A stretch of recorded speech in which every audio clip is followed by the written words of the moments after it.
আকাশের বাচ্চা, তোরে আমি কতবার করে বললাম তুই আব্বুকে বল যে তুই আমার থেকে বয়সে বড় কোনো মেয়েকে বিয়ে করবি না, কিন্তু তুই কি করলি? আব্বুকে গিয়ে ডিরেক্ট বলে দিলি যে তোর আমাকে বিয়ে করতে কোনো সমস্যা নেই। তো কি করব আমি?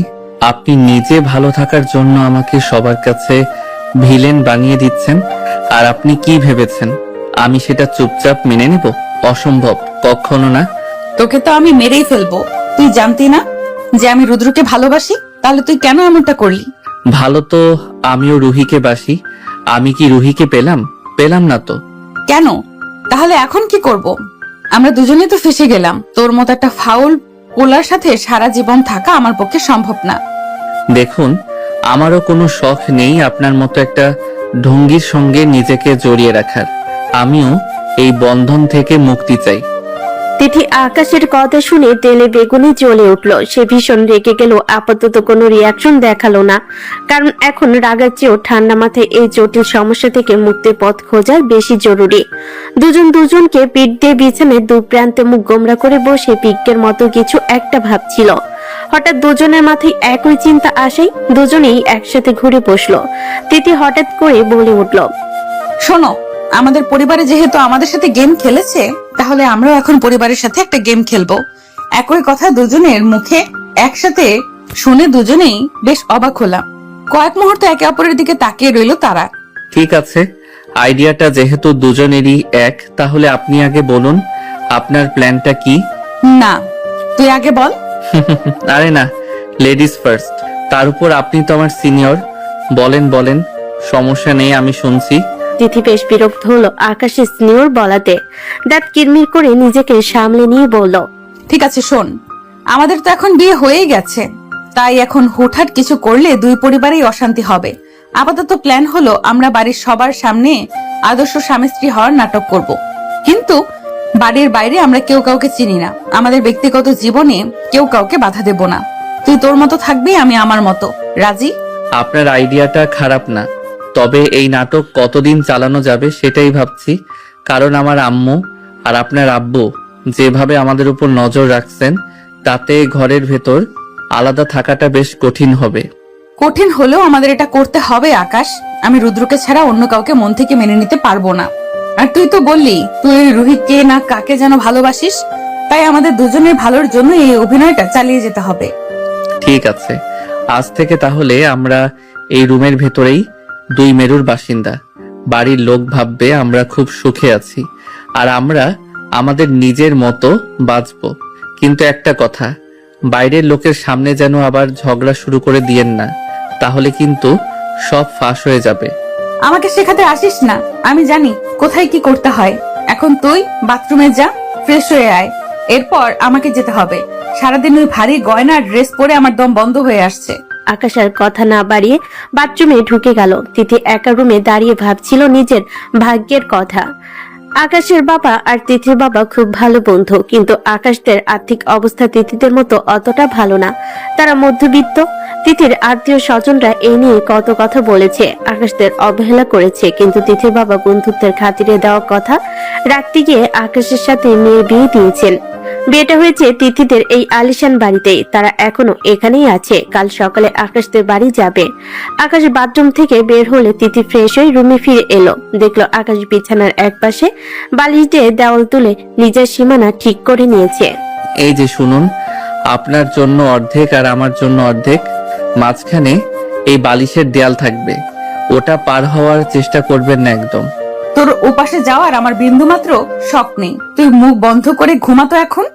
তিথি বিছানার এক কোণে বসে ভাবছিল কালকের কথা। তাদের বড়লোকের বাড়িতে তিথি যেভাবে রাজকীয় ভাবে বড় হয়েছে, আকাশদের মধ্যবিত্ত জয়েন্ট ফ্যামিলিতে গিয়ে সে কি আদৌ মানিয়ে নিতে পারবে?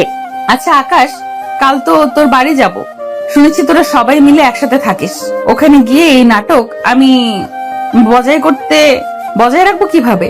সেখানে তো তোর চাচা চাচি ভাই বোন সবাই থাকবে। এত মানুষের সামনে আমি অভিনয় করতে পারবো তো? কেন, আপনার ওই রাজকীয় অহংকার কি সেখানে গিয়ে কমে যাবে? দেখুন তিথি আপু, আমার বাড়িতে গিয়ে যদি আপনি কাউকে ছোট করেন বা অবজ্ঞা করেন, তবে আমি কিন্তু ছেড়ে কথা বলবো না। আমার মা বাবা সাধারণ হতে পারে, কিন্তু তারা সম্মানী মানুষ। আমি কাউকে ছোট করছি না, আমি শুধু ভাবছি এত মানুষের মাঝে আমরা আলাদা থাকবো কিভাবে। তোদের ছোট বাড়িতে কি আমাদের আলাদা রুম থাকবে, নাকি সবার সাথে গাদাগাদি করে থাকতে হবে? আমাদের আলাদা রুম থাকবে, তবে সেটা আপনার এই ড্রয়িং রুমের চেয়েও ছোট। আর হ্যাঁ, নাটকটা আপনাকে একা করতে হবে না, আমাকেও করতে হবে। সেখানে আমার ভাই বোনরা খুব জ্বালাবে, তাদের সামনে আমাদের স্বামী স্ত্রী হওয়ার অভিনয়টা নিখুঁত করতে হবে।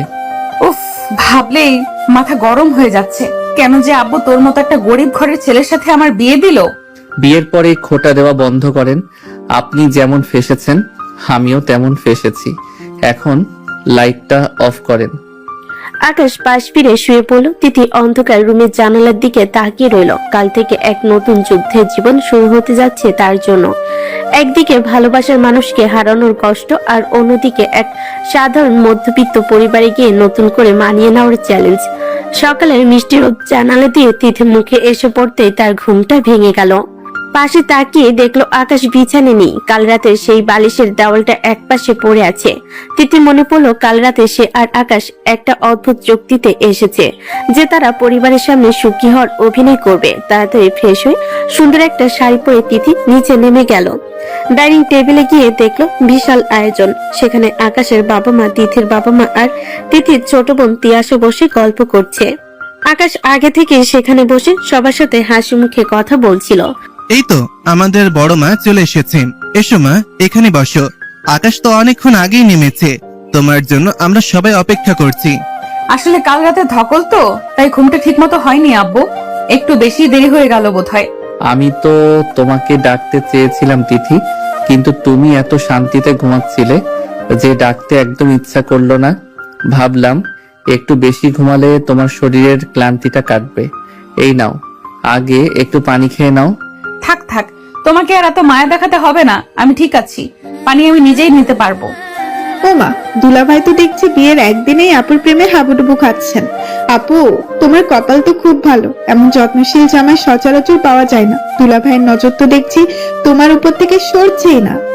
ঠিক বলেছে তিয়াশা, আকাশ ছোটবেলা থেকেই খুব যত্নশীল। আকাশ, তুমি কিন্তু তিয়াশার কথা লজ্জা পেও না। মা হিসাবে বলছি, তিশা মা আজ থেকে আমাদের বাড়ির আলো। আমি সব গুছিয়ে রেখেছি। আজ দুপুরে তোমরা আমাদের বাড়িতে যাবে। তোরা খেয়ে নিলে আমরা রওনা দেব। দোস্ত, তুমি একদম চিন্তা করো না।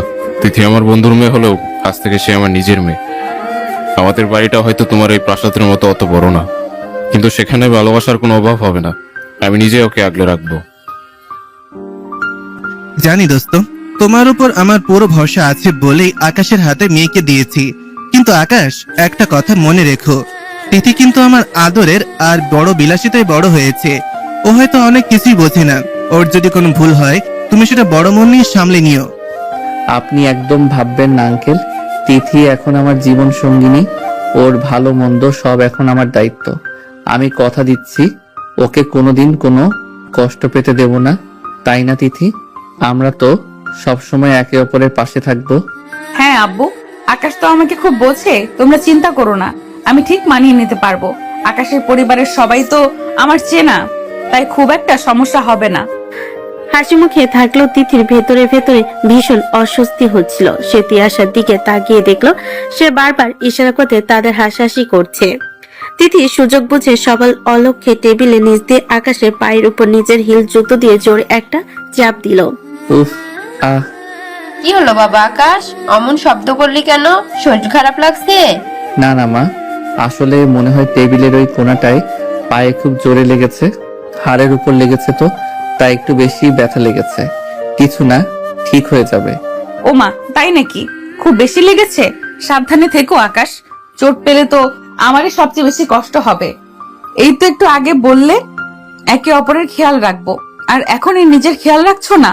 নাও, এই স্লাইস করা আপেলটা খেয়ে নাও তো, মন ভালো হয়ে যাবে। উফ, আমি তো এখানে আর বসতেই পাচ্ছি না, রোমান্সে একেবারে আমি তো এখানে আর বসতেই পাচ্ছি না, রোমান্সে একেবারে ঘর ভরে গেছে। তোমাদের বিয়ের পর থেকেই দেখছি মিষ্টির চেয়ে মিষ্টি কথা বেশি হচ্ছে। আপু, তুই তো বিয়ের পর পুরো পাল্টে গেছিস। পাল্টে তো যেতেই হবে তিয়াশা, নতুন জীবন শুরু হয়েছে না? আর তোমার আপু তো আগে থেকেই খুব বুদ্ধিমতী, সে জানে কখন কিভাবে নিজেকে সামলাতে হয়। তিথির বাবা আর আকাশের বাবা মিলে পুরনো দিনের গল্প শুরু করলেন। আকাশ আর তিথি একে অপরের দিকে তাকিয়ে চোখের ভাষায় এক অন্যরকম যুদ্ধ লড়ছিল। বাইরে থেকে দেখে তাদের মনে হচ্ছিল তারা কত সুখী, অথচ তাদের মাঝখানে চুক্তি সেই দেওয়ালটা অদৃশ্যভাবে দাঁড়িয়ে আছে। তিথি মনে মনে ভাবছিল আকাশদের সেই যৌথ পরিবারে গিয়ে সে কিভাবে একা এই নাটক চালিয়ে যাবে। সেখানে তো অনেক মানুষ, সবই কি তাদের এই অভিনয়টা বিশ্বাস করবে? খাওয়া শেষ করে সবে ব্যাগ গুছিয়ে নিতে গেল। বিদায়ের মুহূর্তটা ঘনিয়ে আসছে। বড়লোক বাবার সাজানো বাগান আর রাজপ্রাসাদ ছেড়ে তিথিকে এখন পাড়ি দিতে হবে এক মধ্যবিত্ত পরিবারের নতুন ঠিকানায়। খাওয়া দাওয়া শেষ হতে বিদায়ের তোড়জোড় শুরু হয়ে গেল। আকাশদের গাড়ি গেটের সামনে এসে দাঁড়িয়েছে। তিথির আলমারি থেকে এক একে সব সুটকেসে নামানো হচ্ছে। এতক্ষণ তিথি সব সুটকেস নামানো হয়েছে। এতক্ষণ তিথি সবার সামনে স্বাভাবিক থাকার চেষ্টা করলো। যখন দেখলো তার নিজের রুমটা শূন্য হয়ে যাচ্ছে, তখনই তার বুকটা হু হু করে উঠলো। সে হুট করে গিয়ে তার বাবার হাতটা শক্ত করে চেপে ধরলো। আব্বু, আমি আজ যাব না। আমি আরো কয়েকটা দিন এখানে তোমার কাছে থাকতে চাই। তুমি আকাশকে বলো না আজ যেন আমাকে না নিয়ে যায়। এ কি মা, এসব কি বলছো? বিয়ে হয়ে যাওয়ার পর তো মেয়েদের নিজের বাড়ি ছেড়ে স্বামীর বাড়িতে যেতেই হয়। এটাই তো পৃথিবীর নিয়ম। তোমার শ্বশুর শাশুড়ি দাঁড়িয়ে আছেন, আকাশ দাঁড়িয়ে আছে, এমন আবদার করে কি ছোট করবে আমাকে? আমি নিয়ম টিয়ম জানি না আব্বু। আমি এই বাড়ি ছেড়ে কোথাও যেতেই ইচ্ছে করছে না। আমি ওখানে গিয়ে মানিয়ে নিতে পারবো না। তুমি প্লিজ আমাকে যেতে বলো না। মা তিথি, শান্ত হও। আমরা তো আর তোমাকে পর করে দিচ্ছি না। আকাশদের বাড়ি তো খুব একটা দূরে নয়। তুমি যখন চাইবে তখনই আমরা তোমাকে নিয়ে আসব। আজ ওদের বাড়িতে বরণ করার জন্য সবাই অপেক্ষা করছি। তুমি না গেলে তোমার শ্বশুর বাড়ির মানুষ কষ্ট পাবে। তিথি তার মায়ের কথা শুনে আরো বেশি জেদ করতে লাগলো। সে যেন সেই ছোটবেলার মতো জেদি হয়ে উঠেছে। আকাশ দূরে দাঁড়িয়ে তিথির এই অবস্থা দেখছিল। সে বুঝতে পারছিল তিথি শুধু বাড়ির মায়ের জন্য নয়, বরং এই অপরিচিত জীবনের ভয় থেকেই এমন করছে। তিথিমা, তুমি ভয় পেও না। আমি তোমাকে কথা দিচ্ছি, ওখানে তোমার একটুও খারাপ লাগবে না। তুমি নিজের বাড়িতে যেভাবে থাকতে, আমাদের ওখানেও ঠিক সেভাবেই থাকবে। আমি তো তোমার মা হয়েই থাকবো, শাশুড়ি হব না কোনোদিন। তিথি কোনো কথা না বলে মাথা নিচু করে দাঁড়িয়ে রইল। তার চোখ দিয়ে জল গড়িয়ে পড়ছে। ঠিক সেই মুহূর্তে তিয়াশা এসে তিথিকে পেছন থেকে জড়িয়ে ধরল। ছোট বোন তিয়াশা এতক্ষণ খুব হাসি খুশি থাকলেও এখন তার নিজেকে ধরে রাখতে পারলো না। সে হাউমাউ করে কেঁদে উঠল। আপু, তুই চলে গেলে এই বাড়িতে আমি কার সাথে ঝগড়া করব? কার ড্রেস আমি না বলে পরে ফেলবো? আমাকে বকা দেওয়ার মতো তো আর কেউ থাকবে না। তুই যাওয়ার কথা বলিস না আপু, আমার খুব কষ্ট হচ্ছে। তিয়াশা, তুই অন্তত আব্বুকে বল আমাকে রেখে দিতে। আমি তোকে ছাড়া থাকবো কি করে? রাতে কার সাথে গল্প করব আমি? আপু, আমি জানি তুই আমাকে খুব ভালোবাসিস, কিন্তু তোকে তো যেতেই হবে। তুই গিয়ে ফোন করিস আমাকে সব সময়। আমি প্রতিদিন তোর কাছে যাব, দেখে আসবো তুই কেমন আছিস। তুই কাঁদিস না আপু, তুই কাঁদলে আমি আরো বেশি ভেঙে পড়বো। বোনকে জড়িয়ে ধরে তিথিও সশব্দে কেঁদে উঠল। পুরো ঘরে এক বিষণ্ণ পরিবেশ তৈরি হলো। তিথির বাবা নিজের চোখের জল আড়াল করার জন্য জানালার দিকে ঘুরে দাঁড়ালেন। বন্ধুত্বের খাতিরে মেয়েকে বিয়ে দিল কলিজার টুকরাকে বিদায় দেওয়া যে কতটা কষ্টের তা তিনি আজ মর্মে মর্মে উপলব্ধি করেছেন। আকাশ, মা আমার খুব আদরের। ও মাঝে মাঝে খুব অবুঝের মতন আচরণ করে। তুমি ওকে একটু আগলে রেখো বাবা। ওর কান্না আমি সইতে পারি না। আপনি নিশ্চিন্তে থাকুন আঙ্কেল। আমি তিথিকে কোনোদিন একা অনুভব করতে দেব না। আমাদের পরিবার ওকে নিজের মেয়ের মতো আগলে রাখবে। তিয়াশা, তুমি আপুকে একটু শান্ত করো। চলো এবার রওনা দিতে হবে। দেরি হলে বড়রা রাগ করতে পারেন। তিয়াশা চোখের জল মুছতে মুছতে তিথির ব্যাগগুলো গাড়িতে তুলে দিল। তিথি শেষবারের মতো তার পড়ার টেবিলে বিছানা আর প্রিয় জানালাটার দিকে তাকালো। যে বাড়িতে তার শৈশব কৈশোর কেটেছে, আজ এক নিমিষে সেই বাড়িটা তার কাছে বাপের বাড়ি হয়ে গেল। মা তিথির মাথায় হাত বুলিয়ে আশীর্বাদ করলেন। সাবধানে যেও মা, বড়দের কথা মেনে চলো। আর শোনো, আকাশ খুব ভালো ছেলে। ওর সম্মানে যেন তোমার কোনো ব্যবহারে ক্ষুণ্ণ না হয়, সেদিকে খেয়াল রাখো। আকাশ মনে মনে বলছি, আমি জানি তিথি আপু তুমি আমাকে মিথ্যা বলছো। আমি মানছি আমি একটা ভুল করেছি, তাই বলে তুমি আমাকে এভাবে শাস্তি দিতে পারো না। আমি জানি তোমার জীবনে রুদ্র বলে কেউ নেই, তাহলে কেন তুমি আমাকে বারবার এমন মিথ্যা কথা বলছো? তবে কি তুমি আমাকে এখনো ক্ষমা করতে পারোনি? আরে দুলা ভাই, কি ভাবছেন এতক্ষণ ধরে? নাকি আপনারও আপুর মতো যেতে ইচ্ছে করছে না? তবে আমাদের কোনো সমস্যা নেই, যদি আপনারা থেকে যান আমাদেরই ভালো হবে। আমার আপু আমার কাছে থেকে যেতে পারবে। হঠাৎই আশার কথা শুনে আকাশের ধ্যান ভাঙলো। সে এতক্ষণ আনমনে তিথির দিকে তাকিয়ে কথাগুলো ভাবছিল। হঠাৎ তিয়াসার বলা এমন কথা শুনে আকাশের ধ্যান ভাঙে এবং সে ধীর পায়ে তিথির দিকে এগিয়ে যায় এবং আকাশ তিথির হাতে ধরে ধীরে ধীরে গাড়ির দিকে নিয়ে গেল। তিথি গাড়িতে ওঠার সময় বারবার পেছন ফিরে তাকাচ্ছিল। তিয়াসা গেটের কাছে দাঁড়িয়ে হাত নাড়ছিল আর চোখ মুছছিল। গাড়িটা যখন স্টার্ট দিল, তিথি তার মুখটা জানালার দিকে ঘুরে নিল। সে চায় না আকাশ দেখুক সে কতটা ভেঙে পড়েছে। আকাশও চুপ করেছিল। সে জানে এখন কোনো সান্ত্বনা কাজ করবে না। গাড়ি চলতে শুরু করলো এক অজানা গন্তব্যের দিকে। একদিকে বিলাসিতা আর স্বাধীনতার মায়া, অন্যদিকে এক মধ্যবিত্ত যৌথ পরিবারের অজানা দায়িত্ব। তিথি ভাবছিল এই নতুন পথ চলা কি তার জীবনে সুখ আনবে, নাকি চুক্তির এই নাটকটা তাকে আরো বেশি নিঃস্ব করে দেবে। তার মনের ভিতর এখন শুধু রুদ্র স্মৃতি আর সামনের এক কঠিন বাস্তব। গাড়ি যখন আকাশদের গলিতে ঢুকলো, তিথির মনে হলো সে যেন কোনো এক অচেনা গ্রহে চলে এসেছে। চারপাশের ঘিঞ্জি পরিবেশ আর সরু রাস্তা দেখে তার দুশ্চিন্তা আরো বেড়ে গেল। নামুন তিথি, আমাদের বাড়ি চলে এসেছি। দেখুন সবাই গেটে আপনার জন্য কতক্ষণ ধরে দাঁড়িয়ে আছে। একটু ভালো করে কথা বলবেন সবার সাথে। এখানে গাড়ি ঘোরানোর জায়গাটুকু নেই আকাশ, মানুষ এখানে থাকে কিভাবে? আমার তো এখনই দম বন্ধ লাগছে। আমাদের সামর্থ্য অনুযায়ী এটাই আমাদের সেরা ঠিকানা তিথি। দয়া করে এখন আপনার আভিজাত্য একটু দূরে রাখুন। অন্তত বড়দের সামনে হাসি খুশি থাকার চেষ্টা করুন। তিথি গাড়ি থেকে নামতে 3-4টি বাচ্চা দৌড়ে এসে তাদের ঘিরে ধরল। তাদের চোখে মুখে নতুন ভাবিকে দেখার প্রচন্ড আগ্রহ আর আনন্দ।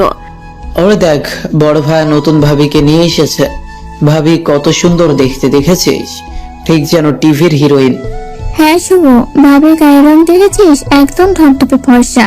ভাবি তুমি আমাদের জন্য কি কি গিফট এনেছো? আমরা কিন্তু অনেকদিন ধরে তোমার অপেক্ষায় ছিলাম। এই শুভ, রিমি, তোরা একটু শর্ত আগে আমাদের ভেতরে যেতে দে। ব্যাগ ভর্তি মিষ্টি আর চকলেট আছে, তোরা সবাই পাবি। আগে ভাবিকে তো শান্ত হতে দে। ওমা, আকাশ তো ঠিকই বলেছিল, ওর বউ একদম পরীর মতো। দেখে তো মনে হচ্ছে আমাদের বাড়ির সত্যিকারের লক্ষ্মী এসেছে। মা এসো, ভেতরে এসো, বাইরের রোদে দাঁড়িয়ে থেকো না। আহা, বড় আপা, শুধু সুন্দর বললেই হবে? দেখো দেখো, মেয়েটার চোখ দুটো কত মায়াবী। আমাদের আকাশ তো খুব ভাগ্যবান যে এমন একটা মেয়েকে জীবন সঙ্গিনী হিসেবে পেয়েছে। তবে মা তিথি, আমাদের এই ছোট বাড়িতে থাকতে তোমার খুব কষ্ট হবে না তো? আমি চেষ্টা করব চাচি, আপনাদের ভালোবাসা থাকলে সব কঠিন কাজই সহজ হয়ে যায়। আসলে মানুষের ঘর বড় থাকার চেয়ে মন বড় থাকা বেশি জরুরি, তাই না? ঠিক বলেছ মা, তোমার কথা শুনে খুব ভালো লাগলো। আকাশ দাঁড়িয়ে আছিস কেন? তিথিমাকে ভেতরে নিয়ে আয়। মা তিথি, আমাদের এই সাধারণ বাড়িতে হয়তো তোমার অনেক অভাব হবে, কিন্তু আদরের অভাব হবে না। ভাবি, আমি নীল, আকাশ ভাইয়ের ছোট ভাই। আমি আপনার আসার কথা শুনে অনেক আগে অফিস থেকে ছুটি নিয়ে চলে এসেছি। আর এই যে ছটপটে মেয়েটা দেখছেন, এ হলো পিউ। ও আমাদের সবার ছোট, আপনাকে জ্বালিয়ে মারবে। একদম না নীল ভাইয়া, আমি কেন জ্বালাবো? ভাবি, আমি আপনার ঘর নিজের হাতে সাজিয়েছি। আপনার যখন যা লাগবে শুধু আমাকে বলবেন। আপনার যদি কোনো সমস্যা হয় আমি সব সামলে নিব। ধন্যবাদ নীল, ধন্যবাদ প্রিয়। তোমরা সবাই আমাকে এত সুন্দর করে গ্রহণ করবে আমি ভাবিনি। তোমাদের এই আন্তরিকতা দেখে সত্যি আমার খুব ভালো লাগছে। নীল, তুমি আকাশের ছোট ভাই জেনে ভালো লাগলো। পিউ, তোর ভাবিকে বরং ভেতরে নিয়ে চল, অনেক ধকল গেছে ওর উপর দিয়ে। আর মা, বরণ করার থালা কি রেডি হয়েছে? হ্যাঁ বাবা, সব রেডি। তিথিমা, তুমি তোমার ডান পা আগে দিয়ে ঘরে ঢোকো। আজ থেকে এই বাড়ি তোমারও। তোমার আগমনে যেন আমাদের সংসারের সুখ উপচে পড়ে। আকাশের মা পরম মমতায় তিথিকে বরণ করে নিলেন। ডাইনিং রুমে এখন মানুষের মেলা। পাড়া প্রতিবেশী থেকে শুরু করে আত্মীয় স্বজন সবাই তিথিকে এক নজর দেখার জন্য ভিড় করেছে। চলো চলো, ভেতরে চলো। আকাশ, তুমি তিথির হাতটা শক্ত করে ধরো। আজ থেকে তোমাদের নতুন পথ চলা শুরু হলো। মনে রেখো, বিশ্বাস আর ভালোবাসাই হলো সংসারের মূল ভিত্তি। নাটকটা কিন্তু এখন থেকেই শুরু। এই মানুষগুলো খুব সাধারণ, কিন্তু এরা খুব ইমোশনাল। আপনি যদি একটু বিরক্তি দেখান তারা খুব কষ্ট পাবে। প্লিজ আপনার বড়লোকি ভাবটা এখন ভেতরে রাখুন। আমি জানি আকাশ, আমার শিক্ষা আছে। তুমি শুধু দেখো আমি সবার মন কিভাবে জয় করি। তবে ড্রয়িং রুমটা একটু বেশি ছোট মনে হচ্ছে না? এত মানুষ একসাথে বসে থাকবে কিভাবে? এটাই আমাদের বাড়ি, আমাদের ঘরটা হয়তো এর চেয়েও ছোট হবে। এখন থেকে এসবের সাথে অভ্যস্ত হতে শুরু করুন। ভাবি, আপনি কি কিছু খাবেন? আমি আপনার জন্য স্পেশাল শরবত বানিয়েছি। নাকি চা খাবেন? একসাথে বসবে কোথায়? একটু পানি দাও পিউ, খুব তৃষ্ণা পেয়েছে। আর তোমাদের বাড়ির সবার সাথে পরিচিত হয়ে সত্যি খুব ভালো লাগছে। তোমরা সবাই খুব সহজ সরল। আহা, মেয়েটা ক্লান্ত হয়ে গেছে।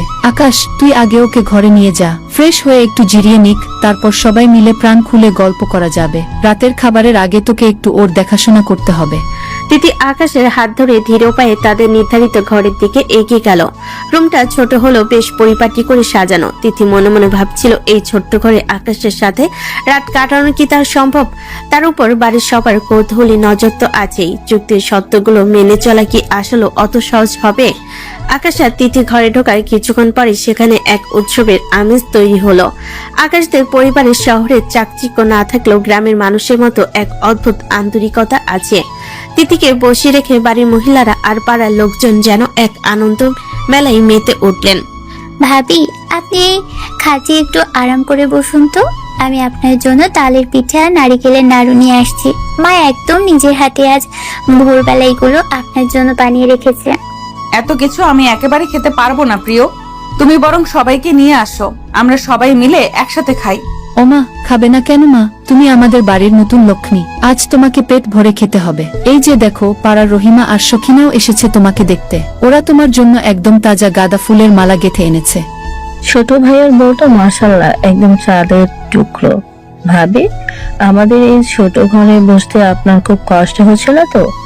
আমরা তো গরিব মানুষ, আমাদের কাছে এই ভালোবাসাটাই সবচেয়ে বড় সম্পদ।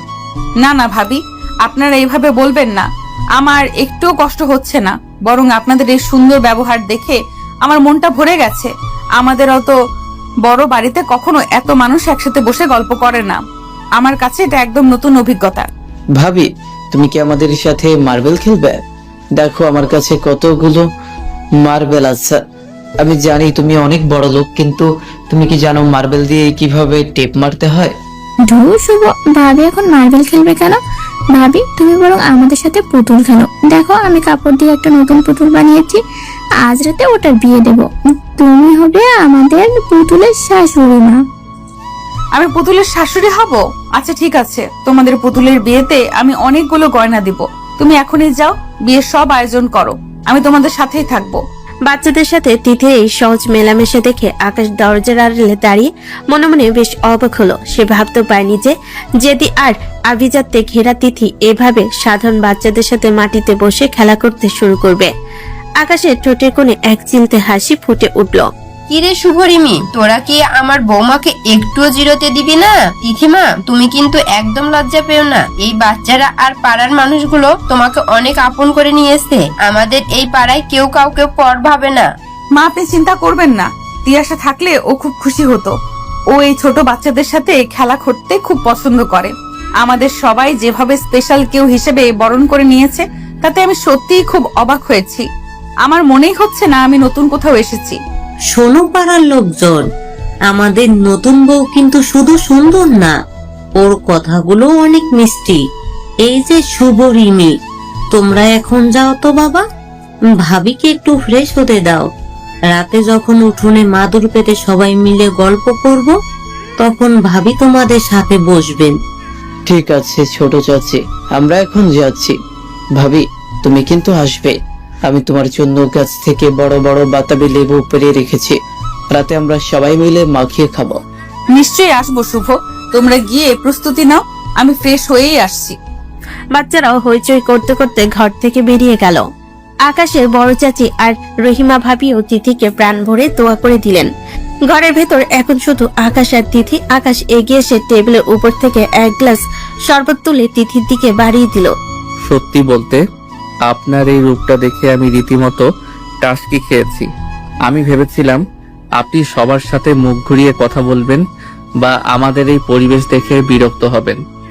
মানুষ যদি আমাকে সম্মান দেয় আকাশ, আমি কেন তাদের অপমান করব? তোমার পরিবারের মানুষগুলো হয়তো আমার বাবার মতো অতটা ধনী না, কিন্তু তাদের ব্যবহারে একটা মায়া আছে। আমার বাড়িতে দামি সোফা আছে ঠিকই, কিন্তু সেখানে এমন প্রাণের ছোঁয়া নেই। সবাই আমাকে আজ যেভাবে আদর করলো মনে হচ্ছে আমি কোনো রাজকন্যা। তাহলে কি আপনি এখানে মানিয়ে নিতে পারবেন বলে মনে করছেন, নাকি এটা শুধুই কয়েক ঘন্টার অভিনয়? মানিয়ে নেওয়া পরের কথা আকাশ, তবে আজ এই মুহূর্তে আমার মনে হচ্ছে আমি সত্যি খুব স্পেশাল কেউ। সবাই আমাকে যেভাবে ঘিরে রেখেছে তাতে আমি আমার অনেক দুঃখের কথা ভুলে গিয়েছিলাম। এখনকার এই পরিবেশটা একদম অন্যরকম। তিথি জানালার পাশে গিয়ে দাঁড়ালো। বাইরে বড় উঠোনে বাচ্চারা ধুলোবালি মেখে খেলছে, আর বড়রা মাদুর পেতে বসে আড্ডা দিচ্ছে। এই দৃশ্যটা তিথির কাছে গল্পের বইয়ের মতো মনে হলো। এক বড়লোক বন্ধুর জেদি মেয়ে আজ এক সাধারণ মধ্যবিত্ত পরিবারের প্রাণকেন্দ্র হয়ে উঠেছে। তবে এই শান্তির আড়ালে কি কোনো জয় লুকিয়ে আছে? রুদ্র কি তাকে এত সহজে ভুলে যেতে দেবে?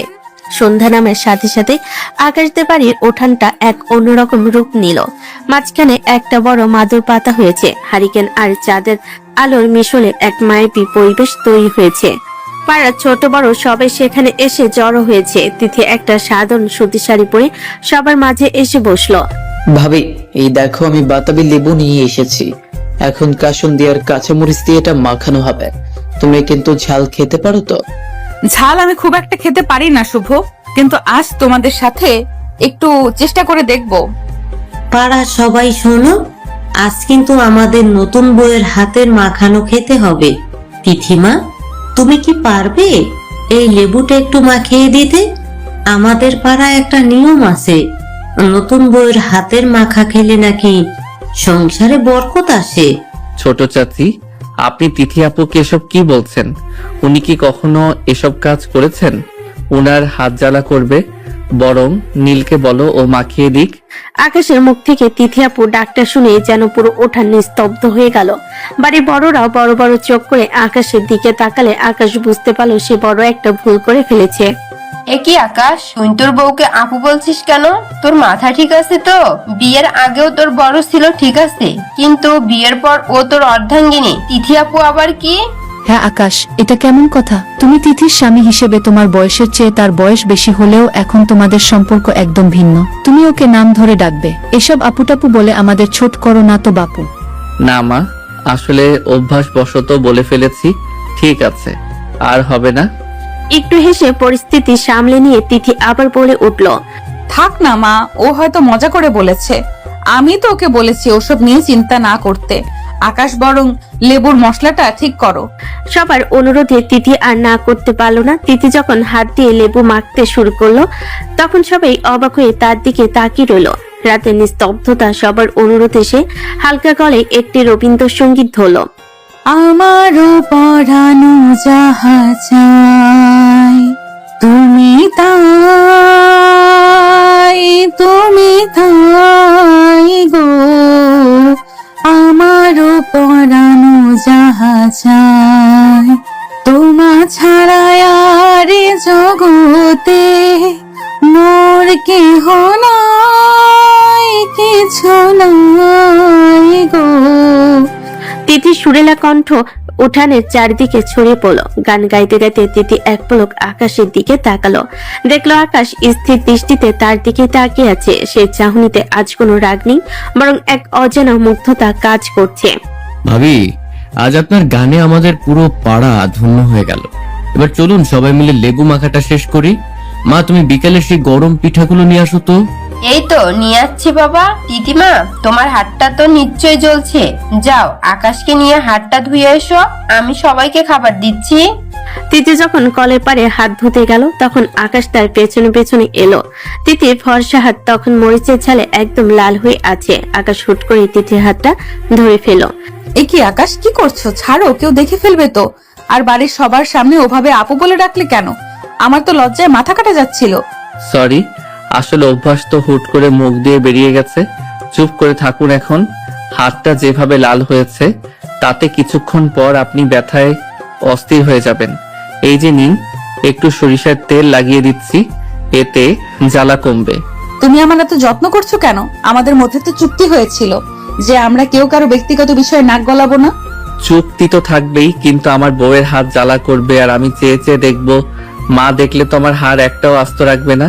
তাছাড়া অভিনয়টা তো পারফেক্ট হতে হবে, তাই না? আকাশ খুব যত্ন করে তিথির হাতে তেল মালিশ করে দিল। তিথি চুপ করে আকাশের দিকে তাকিয়ে রইল। চাঁদের আলোতে দুজনের এই মুহূর্তটা বেশ মায়াবী হয়ে উঠল, কিন্তু ঠিক সেই সময় তিথির আঁচলের নিচে থাকা ফোনের স্ক্রিনটা জ্বলে উঠল। স্ক্রিনে ভেসে উঠল একটা নাম, রুদ্র। কলের পারে চাঁদের মিটিমিটি আলোয় আকাশ যখন তিথির হাতে তেল মাখিয়ে দিচ্ছিল, তখন হঠাৎ ফোনে স্ক্রিনে রুদ্র নামটা ভেসে উঠে পুরো পরিবেশ থমথমে হয়ে গেল। আকাশ বিস্ময়ে তিথির হাতটা ছেড়ে দিল। এ কি, রুদ্রকে? এই নামের কেউ আপনাকে কল দিচ্ছে কেন? রুদ্রকে মানে? তুমি জানো না আমি তোমাকে বিয়ের দিন রাতেই তো বললাম যে আমি ওকে ভালোবাসি। এখন আবার নতুন করে অবাক হওয়ার কি আছে? বাজে বকা বন্ধ করেন তিথি, কারণ আমি খুব ভালো করে জানি রুদ্র বলে আপনার জীবনে কেউ নেই। আপনি স্রেফ আমাকে জ্বালানোর জন্য আর এই বিয়েটা ভাঙার জন্য ওই কাল্পনিক নামটা ব্যবহার করেছিলেন। তুমি কে যে তোমাকে জ্বালানোর জন্য আমি রুদ্রর নাম ব্যবহার করব? নিজের গুরুত্বকে একটু বেশি ভেবে ফেলছো না আকাশ? রুদ্র আছে কি নেই সেটা আমার ব্যক্তিগত ব্যাপার। দেখুন তিথি আপু, আমি জানি আমাদের পরিচয় আজকের নয়, অতীতে আমার একটা ভুল ছিল। আমি হয়তো একটু অবুঝ ছিলাম বলেই সেই কাজটা করে ফেলেছিলাম, কিন্তু সেই একটা ভুলের জন্য আপনি আমাকে এভাবে রুদ্রর ভয় দেখিয়ে আজীবন শাস্তি দিতে পারেন না। আপনি ভুলে যাবেন না যে আমাদের বিয়ে হয়ে গেছে। বিয়ে? কিসের বিয়ে আকাশ? তোমাকে না আমি শুরুতেই বলেছি যে আমি কোনোদিন তোমাকে স্বামী হিসেবে মানতে পারবো না। অতীতে তুমি যা করেছো সেটার ক্ষমা এই জন্মে নেই। আর বিয়ে তো কেবল লোক দেখানো একটা শোই। আপনি কি পাগল হয়ে গেছেন? বাড়ির বড়রা আমাদের জন্য কত স্বপ্ন দেখছেন, আর আপনি এখনো সেই পুরনো জেদ আর এই কাল্পনিক রুদ্রকে নিয়ে পড়ে আছেন। আপনি শুধু আমাকে ছোট করার জন্য এসব করছেন। ছোট তুমি নিজেই হয়ে আছো আকাশ। তোমার সেই দিনের কাজটা প্রমাণ করে দিয়েছিল তোমার মানসিকতা কতটা নিচু। আর রুদ্র আমার জীবনে আছে কি নেই সেটা বড় কথা নয়। বড় কথা হলো তুমি আমার জীবনে কোনোদিন কেউ হতে পারবে না, ব্যাস। এই রুক্ষ কথাগুলো তীরের মতো আকাশের বুকে বিঁধল। অতীতে সেই চাপা পড়া ভুলের কথা মনে পড়ে আকাশের মুখটা মুহূর্তে ফ্যাকাশে হয়ে গেল। আকাশ রাগে আর অনুশোচনে সেখান থেকে চলে যেতে চাইল, কিন্তু ঠিক তখনই আকাশের মা তাদের ডাকতে শুরু করলেন। কিরে আকাশ, দাঁড়িয়ে আছিস কেন? তিথিমা, এসো তো বাবা, সবাই মিলে এখন রাতের খাবারটা খেয়ে নি। আমি খাবো না মা, আমার শরীরটা ভালো লাগছে না, আমি ঘরে যাচ্ছি। সে কি, বাড়ির সবাই তোর জন্য অপেক্ষা করছে আর তুই না খেয়ে চলে যাবি? তিথিমা, দেখো তো তোমার বরের কি হলো? হুট করে মেজাজটা এমন বিগড়ে গেল কেন? মা, আপনি চিন্তা করবেন না, ওর আসলে বাতাবি লেবুর ঝালটা একটু বেশি লেগেছে বোধহয়। আমি দেখছি ওকে কিভাবে শান্ত করা যায়। আপনি খাবার বেড়ে রাখুন, আমি ওকে নিয়ে আসছি। তিথি একটা বাঁকা হাসি দিয়ে আকাশের পেছন পেছন ঘরের দিকে গেল। আকাশ ঘরে ঢুকে ধপাস করে বিছানায় বসে পড়ল। তার মাথায় তখনও তিথি সেই বিদ্রুপাত্মক হাসি আর অতীতে সেই অন্ধকার স্মৃতিটা ঘুরপাক খাচ্ছে। এমন সময় হঠাৎ করে তিথি ঘুরে দরজাটা বন্ধ করে। কি হলো আকাশ? অত রিয়েক্ট করলে তো বাড়ির লোক সব বুঝে ফেলবে।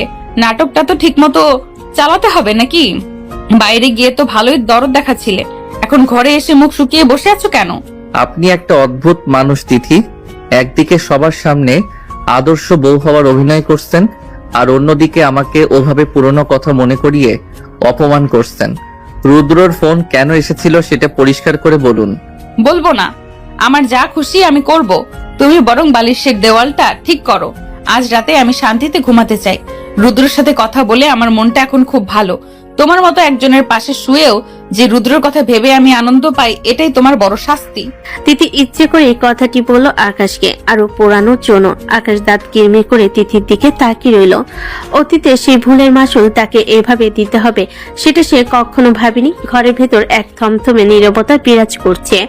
আকাশ বিছানার এক কোণে মাথা নিচু করে বসে আছে, আর তিথি আয়নার সামনে দাঁড়িয়ে ধীর স্থির ভাবে নিজের গহনাগুলো খুলছে। দুজনের মাঝখানে কয়েক বছরের পুরনো এক ভাসমান অভিমান আর তিক্ততার দেওয়াল হয়ে দাঁড়িয়ে আছে। আকাশ, নিচে সবাই খাবারের জন্য অপেক্ষা করছে। নাটকটা তো মাঝপথে থামিয়ে দিলে চলবে না। চলো তাড়াতাড়ি খেয়ে আসি। আমার এখন কোনো খিদে নেই, আপনি গিয়ে খেয়ে নিন। আমি ওসব হাসি মুখে মিথ্যে অভিনয় এখন আর করতে পারবো না, আমার অসহ্য লাগছে। কেন আকাশ? অতীতে যখন আমার বিশ্বাসটা নিয়ে ছিনিমিনি খেলেছিলে তখন তো অভিনয়ের কোনো অভাব ছিল না তোমার মধ্যে।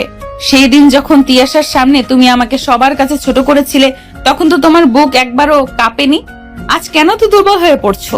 কতবার বলবো তিথি, সেই দিনের ঘটনাটা একটা দুর্ঘটনা ছিল। আমি ইচ্ছাকৃতভাবে কিছু করিনি, কিন্তু তুমি সেই একটা বিষয়কে এমনভাবে আঁকড়ে ধরে আছো যেন আমি কোনো জঘন্য অপরাধী। দুর্ঘটনা? কারো আত্মসম্মান আর ভরসা নিয়ে খেলা করাটা যদি দুর্ঘটনা হয় আকাশ, তবে এই পৃথিবীটা অপরাধীদের স্বর্গ। তুমি হয়তো সময়ের স্রোতে সব ভুলে গেছো, কিন্তু আমি সেই দিনের অপমানের প্রতিটা সেকেন্ড মনে রেখেছি। সেই ভুলের ক্ষমা এই জন্মে অন্তত আমার কাছে পাবে না। এখন ওঠো, নিচে চলো। তিথি যখন তাচ্ছিল্য করে হাসলো, তখন আকাশে ধৈর্যবাদ যেন মুহূর্তেই ভেঙে গেল। তার বুকের ভেতরে যে চাপা রাগ জ্বলছিল সেটা হঠাৎ করে দপ করে জ্বলে উঠলো। সে বিছানা থেকে উঠে দ্রুত পায়ে তিথির দিকে এগিয়ে গেল। অনেক হয়েছে তিথি। আপনি কি মনে করেন আমি সারা জীবন আপনার এই অপমান আর তাচ্ছিল্য সহ্য করব? আপনি রুদ্রর নাম নিয়ে আমাকে সারাক্ষণ জ্বালিয়ে মারবেন আর আমি হাত গুটিয়ে বসে থাকবো? আকাশ শুট করে তিথির হাতটা শক্ত করে ধরে তাকে দেওয়ালের সাথে চেপে ধরল। তিথি আকাশকে এভাবে ক্ষিপ্ত হতে আগে কখনো দেখেনি। আকাশের চোখে এক অদ্ভুত জেদ আর তীব্র রাগ স্পষ্ট দেখা যাচ্ছিল। এ কি আকাশ, ছাড়ো আমাকে। কি করছো এইসব? বাড়ির কেউ যদি এই অবস্থায় দেখে ফেলে তবে কি হবে ভেবেছো? দেখতে দিন সবাইকে। আপনি তো মনে মনে সেটাই চান, যেন সবাই জানুক আমরা ভালো নেই। আমি আর জানতে চাই ওই রুদ্রটা আসলে কে, যে মিথ্যে চরিত্রের কথা বলে আপনি আমাকে সারাক্ষণ মানসিক শাস্তি দিচ্ছেন। তার আসল সত্যিটা কি? আপনার জেদ কি আজও কমেনি? না, কমেনি, আর কোনোদিন কমবেও না। তুমি আমার যত কাছে আসার চেষ্টা করবে আকাশ, আমি তোমাকে তত বেশি ঘৃণা ভরে দূরে ঠেলে দিব। রুদ্র আমার সেই শক্তি যা আমাকে প্রতি মুহূর্তে মনে করিয়ে দেয় যে তুমি আমার যোগ্য নও। যোগ্য কিনা সেটা সময় বলে দেবে তিথি। আপনি আমাকে যত ঘৃণা করবেন, আমি আপনাকে তত বেশি নিজের করে পাওয়ার জেদ করব। আপনি রুদ্রর নাম নিয়ে আমাকে সরাতে চাইছেন তো? ঠিক আছে, দেখুন আমি কিভাবে আপনার মন থেকে রুদ্রকে চিরতরে মুছে দেই। আকাশ আর তিথির নিঃশ্বাসে একে অপরের সাথে মিশে যাচ্ছিল। ঝগড়া সেই উত্তাপ যেন এক অজানা আকর্ষণী রূপ নিচ্ছিল। তিথি প্রথমবার আকাশের চোখে নিজের জন্য এক তীব্র অধিকার বোধ দেখতে পেল, কিন্তু পরক্ষণে পুরনো সেই তিক্ত স্মৃতিটা মনে আসতেই সে আকাশকে জোরে ধাক্কা দিয়ে সরিয়ে দিল। নিজের সীমা ছাড়িও না আকাশ। তুমি শুধু কাগজে কলমে আমার স্বামী হতে পারো, কিন্তু আমার মনের দখল নেওয়ার ক্ষমতা তোমার কোনোদিন হবে না। চলো, নিচে চলো। এরপর যদি একটা শব্দ করেছো তবে আমি এক্ষুনি আব্বুকে ফোন করে সব সত্যি বলে দিব। তিথি আর কোনো কথা না বলে ঘর থেকে বেরিয়ে গেল। আকাশ বুক ভরে একটা লম্বা শ্বাস নিল। সে জানে তিথি তাকে ঘৃণা করে, কিন্তু এই ঘৃণার আড়ালে যে গভীর অভিমান লুকিয়ে আছে সেটা সে আজ স্পষ্টভাবে বুঝতে পারল। অতীতে সে ভুলের মাসুল তাকে এভাবে কতদিন দিতে হবে তার সময়ই জানে। ঘর থেকে বেরিয়ে তিথি সিঁড়ি দিয়ে নামার সময় নিজের চেহারায় এক অদ্ভুত পরিবর্তন নিয়ে এলো। কয়েক মুহূর্ত আগে সেই রাগ আর ঘৃণা যেন নিমিষে মিলিয়ে গেল। ডাইনিং টেবিলে সবাই তখনও তাদের জন্য অপেক্ষা করছিল। তিথি মুখে এক চিলতে হাসি ফুটিয়ে সবার সামনে গিয়ে দাঁড়ালো। কি হলো মা, আকাশ কোথায়? ও কি এখনো রাগ করে ঘরে বসে আছে? খাবার যে সব ঠান্ডা হয়ে গেল। না মা, রাগ করবে কেন? ও তো একটু আগেই আসছিল, হয়তো ফোন আসায় বারান্দায় দাঁড়িয়েছে। এই তো চলে এসেছে। আকাশ এসো, মা তোমার জন্যই অপেক্ষা করছেন। তিথি যখন কথাগুলো বলছিল ঠিক তখনই আকাশ ডাইনিং রুমে ঢুকলো। তিথির এই নিখুঁত অভিনয় দেখে আকাশ মনে মনে অবাক হলো। বাইরে তার কোনো প্রকাশ হতে দিল না। সে ধীর পায়ে এসে তিথির পাশের চেয়ারটাই বসলো। এই তো এবার পুরো পরিবার একসাথে। আকাশ, তুমি কিন্তু আজ খুব অন্যায় করেছো বাবা। মা তিথি কেবল এই বাড়িতে এলো আর তুমি এখনই ওর সাথে মান অভিমান শুরু করে দিলে। আসলে চাচা তেমন কিছু না, আমি একটু ক্লান্ত ছিলাম তো, তাই মেজাজটা অন্যরকম হয়ে গিয়েছিল। তিথি আমাকে বুঝিয়ে বলেছে ওর কথা ফেলনা নয়। থাক আকাশ, চাচাকে আর বুঝিয়ে বলতে হবে না। তুমি বরং এই ইলিশ মাছের টুকরাটা নাও। মা বলেছিলেন এটা তোমার খুব প্রিয়। তিথি খুব যত্ন করে আকাশের পাতে মাছ তুলে দিল। বাইরে থেকে দেখে মনে হচ্ছিল তারা পৃথিবীর সবচেয়ে সুখী দম্পতি, কিন্তু তাদের চোখের দিকে তাকালে বোঝা যাচ্ছিল সেখানে এক নীরব যুদ্ধ চলছে। আকাশ যখন তিথির দিকে তাকাচ্ছিল তার চোখে ছিল এক ধরনের চ্যালেঞ্জ, আর তিথির চোখে ছিল চরম উপেক্ষা। দেখো বড় আপা, বৌমা নিজ হাতে আকাশকে খাইয়ে দিচ্ছে। আমাদের আকাশটা সত্যিই বড় ভাগ্যবান। তিথিমা, তুমি কিন্তু আমাদের আকাশকে একটু শাসন করে রেখো। ও মাঝে মাঝে খুব জেদ করে। অবশ্যই চাচি, শাসনের দরকার পড়লে আমি কোনো ছাড় দেব না, তাই না আকাশ? অধিকার যখন আছে তখন শাসন তো করতেই পারি। শাসন করার অধিকার তো সবার থাকে না তিথি। যারা আপন হয় তারাই শুধু শাসন করতে পারে। তুমি আমাকে কতটুকু আপন ভাবো সেটা তো আমি জানি। আকাশের এই দৃঢ় কথা শুনে তিথি এক মুহূর্তের জন্য থমকে গেল। সে বুঝতে পারলো আকাশ ইঙ্গিতে তাদের সেই চুক্তির কথা বলছে, কিন্তু তিথি দমে যাওয়ার পাত্রী নয়। সে গ্লাসে পানি ঢালতে ঢালতে আকাশের চোখের দিকে সরাসরি তাকালো। আপন ভাবে বলেই তো এত কাছে আসি আকাশ। মানুষ কি পরকে নিজের ঘরে জায়গা দেয়? তুমি বরং খাওয়া শেষ করো, অনেক রাত হয়েছে। ভাবি, আপনাদের এই চোখে চোখে কথা বলা দেখে আমাদের কিন্তু হিংসে হচ্ছে। আমাদের ভাইয়া তো কোনোদিন কারো দিকে কিভাবে তাকায়নি, আজ দেখছি ও চোখের ভাষা পড়তে শিখে গেছে। চোখের ভাষা পড়া খুব কঠিন নীল। কখনো কখনো চোখের ভাষায় ভালোবাসা থাকে, আবার কখনো থাকে তীব্র প্রতিশোধ। তবে আজ আমি নতুন কিছু ভাষা শিখছি। খাবার টেবিলে হাসাহাসি চলল। আকাশ আর তিথির মধ্যে এক অদ্ভুত নিস্তব্ধতা বিরাজ করছিল। কেউ কারোর সাথে উচ্চস্বরে কথা বলছে না, অথচ চোখের চাহনিতে তারা একে অপরকে তীরের মতো বিদ্ধ করছিল। খাওয়া শেষ করে সবাই যখন যে যার ঘরে চলে গেল, তখন আকাশ আর তিথি সবার সেই ছোট্ট ঘরে ফিরে এলো। সবার সামনে তো খুব ভালোই অভিনয় করলেন তিথি। আপনার এই দ্বিমুখী রূপ দেখে আমি মাঝে মাঝে ভয় পাই। ভয় পাওয়াটাই তোমার জন্যই ভালো আকাশ, কারণ এই রূপটা তোমারই তৈরি করা। এখন যাও, বালিশের দেওয়ালটা মজবুত করো। আজ সারাদিন অনেক অভিনয় হয়েছে, এখন আমি একা থাকতে চাই। আকাশ আর কোনো কথা বাড়ালো না। সে বাতি নিভিয়ে জানালার পাশে গিয়ে দাঁড়ালো। বাইরে চাঁদের আলো উঠানে ছড়িয়ে পড়েছে। আকাশ ভাবছিল তিথির এই বরফ জমা মন কি কোনোদিন গলবে, নাকি অতীতে সে একটি ভুল তাদের সারা জীবনের জন্য দুই মেরুর বাসিন্দা করে রাখবে। খাবার টেবিলে সেই কৃত্রিম হাসি তামাশা শেষ করে আকাশ আর তিথি যখন ঘরে ফিরল, ঘরের বাতাস মুহূর্তে ভারী হয়ে উঠল। বাইরের চাঁদের আলো জানালা দিয়ে এসে পড়ছে বিছানায়, কিন্তু সেই শান্ত আলো তাদের মনে অশান্তি কমাতে পারল না। তিথি ড্রেসিং টেবিলের সামনে দাঁড়িয়ে চুল বাঁধছিল। এমন সময় আকাশের অস্থিরতা চরমে পৌঁছালো। তিথি, আমি আর সহ্য করতে পারছি না। ওই রুদ্রর ফোন আসা আর আপনার এই রহস্যময় আচরণ, এসবের একটা সমাধান হওয়া দরকার। আপনি কি সারা জীবন আমাকে এভাবে অন্ধকারে রাখবেন? রুদ্রর ফোন এসেছে তাতে তোমার কি? তুমি কেন এত বাধাবাধি করছো আকাশ? তুমি তো খুব ভালো করে জানো যে আমি রুদ্রকে পছন্দ করি, আমি ওকে ভালোবাসি। বিয়ের আগে 1000 বার এই কথা তোমাকে বলেছি। জেনে বুঝেও কেন এখন তুমি আমার উপর অধিকার খাটাতে আসছো? আমি অধিকার খাটাচ্ছি না তিথি, আমি শুধু এই নাটকের শেষ দেখতে চাই। আপনি একটা মানুষের কাল্পনিক নাম ব্যবহার করে আমাকে প্রতিনিয়ত অপমান করছেন। তিয়াশা নিজে বলেছে রুদ্র বলতে কেউ নেই, অথচ আপনি এখনো সেই পুরনো গান গেয়ে যাচ্ছেন। তিয়াশা কি বলেছে তাতে আমার কিছুই যায় আসে না। আর তুমি কেন এত কথা বলছো? তুমি সেদিন বলেছিলে যে আমার মতো ঢঙ্গি মেয়েকে তুমি কোনোদিন বউ হিসেবে মেনে নিবে না। ওই দিন রাজপ্রাসাদের মতো আমার বাড়িতে দাঁড়িয়ে বড় বড় গলায় বলেছিলে যে আমাকে তোমার দু চোখের বিষ লাগে। তাহলে এখন কেন আমার সাথে স্বামী হওয়ার নাটক করছো? তিথি, সেই কথাগুলো আমার মনের কথা ছিল না। তুমিও খুব ভালো করে জানো যে কেন আমি ওভাবে কথা বলেছিলাম। তোমাকে যদি আমি ওভাবে না বলতাম, তবে তুমি কি আমাদের এই সাধারণ বাড়িতে আসতে রাজি হতে? তুমি যাতে জেদ করে হলেও এখানে আসো, শুধুমাত্র সেই কারণেই আমি তোমাকে অপমান করে ওই কথাগুলো বলেছিলাম। সেটা ছিল তোমাকে এখানে আনার একটা কৌশল মাত্র। বাহ, চমৎকার কৌশল তোমার আকাশ। আমাকে অপমান করে, আমাকে ছোট করে তুমি আমাকে তোমার বাড়িতে নিয়ে এলে, আর এখন ভাবছো আমি সব ভুলে তোমার পায়ে লুটিয়ে পড়বো। রুদ্র আমার জীবনে আসুক বা না আসুক, তোমার মতো একজন মানুষের সাথে আমি কোনোদিন নিজেকে জড়াতে পারবো না। তুমি আমাকে ঘৃণা করতে চেয়েছিলে, এখন সেই ঘৃণাই ফেরত পাও। ঘৃণা আমি আপনাকে কোনোদিন করিনি তিথি। অতীতের সেই ভুলের পর থেকে আমি প্রতিটা মুহূর্ত অনুশোচনায় জ্বলেছি।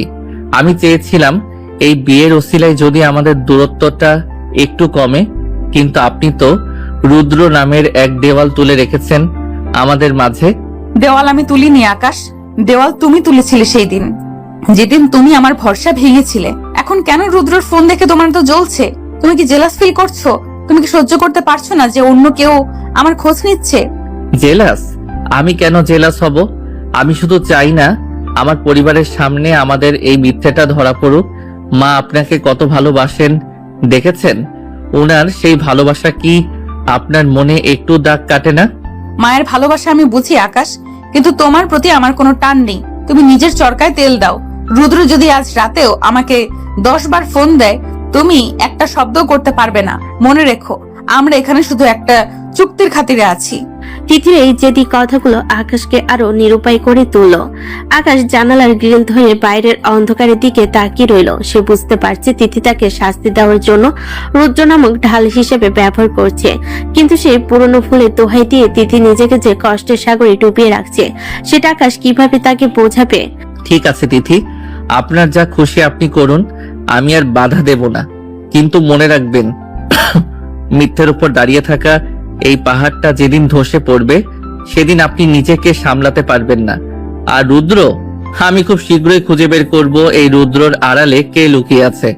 খুঁজে দেখো আকাশ, যদি পারো তবে খুঁজে বের করো, কিন্তু তার আগে নিজের মনটাকে জিজ্ঞাসা করো, তুমি কি সত্যিই আমাকে ঘৃণা করো, নাকি ভালোবাসার নাম করে আমাকে খাঁচায় বন্দি করতে চাও? তিথি বিছানায় শুয়ে পাশ ফিরে শুল। আকাশ আর কোনো উত্তর দিল না। ঘরের নিস্তব্ধতায় দুজনে মনের দীর্ঘশ্বাসগুলো যেন একে অপরের সাথে ধাক্কা খাচ্ছিল। রুদ্র নামের এই গাধা কি আসলে কোনোদিন সমাধান হবে, নাকি আকাশে সেই কৌশলী মিথ্যা তাদের সম্পর্ককে আরো পিছিয়ে তুলবে? এভাবে খুনসুটি, রাগ আর ছোটখাটো ঝগড়ার মধ্যে দিয়ে আকাশ আর তিথির বিয়ের 1 মাস পার হয়ে গেল। এক তপ্ত গ্রীষ্মের রাত হুট করে লোডশেডিং হয়ে সারা পাড়া অন্ধকারে ডুবে গেল। আকাশদের বাড়ির বিশাল উঠোনে শীতল পাটি বিছিয়ে বাড়ির সবাই মিলে আড্ডা জমালো। আহ, শীতল পাটির উপর বসলে কি যে আরাম, পাখা দিয়ে বাতাস করেও এমন শান্তি নেই। তিথিমা, তুমি কি খুব ঘেমে যাচ্ছ? পাখাটা কি তোমাকে দেব? না মা, আমি ঠিক আছি। আকাশের এই ঝিরিঝিরি বাতাসটা আসলে এসির চেয়েও অনেক বেশি আরামদায়ক। আমার খুব ভালো লাগছে। ভাবি, আকাশ তো পরিষ্কার দেখা যাচ্ছে, আজ কিন্তু একটা ভূতের গল্প বলতেই হবে। দূর শুভ, ভূত না ভাবি, বরং একটা গান শোনাক। ওই দিন তোমার রবীন্দ্রসঙ্গীতটা শুনে না সবাই পাগল হয়ে গিয়েছিল। চাঁদের আলো উঠানে লুটিয়ে পড়ছে। সবাই যখন হাসি তামাশা আর গানে মেতে উঠেছে, আকাশ তখন এক কোণে বসে চুপচাপ তিথিকে দেখছিল। এই 1 মাসে তিথি অনেকটা বদলে গেছে। সবার সামনে যে কত বড় লোকের মেয়ে সেটা বোঝা দুষ্কর। হুট করে নীল আড্ডার মাঝখানে একটা বোমা ফাটালো। ভাবি, একটা কথা জিজ্ঞেস করি? তোমাদের দুজনেরই ঝগড়া আর ভাব দেখে আমার মনে হয় তোমাদের সম্পর্কটা অনেক পুরনো। তুমি কি বিয়ের আগে থেকেই ভাইয়াকে চিনতে? হ্যাঁ নীল, তুমি ঠিকই ধরেছো।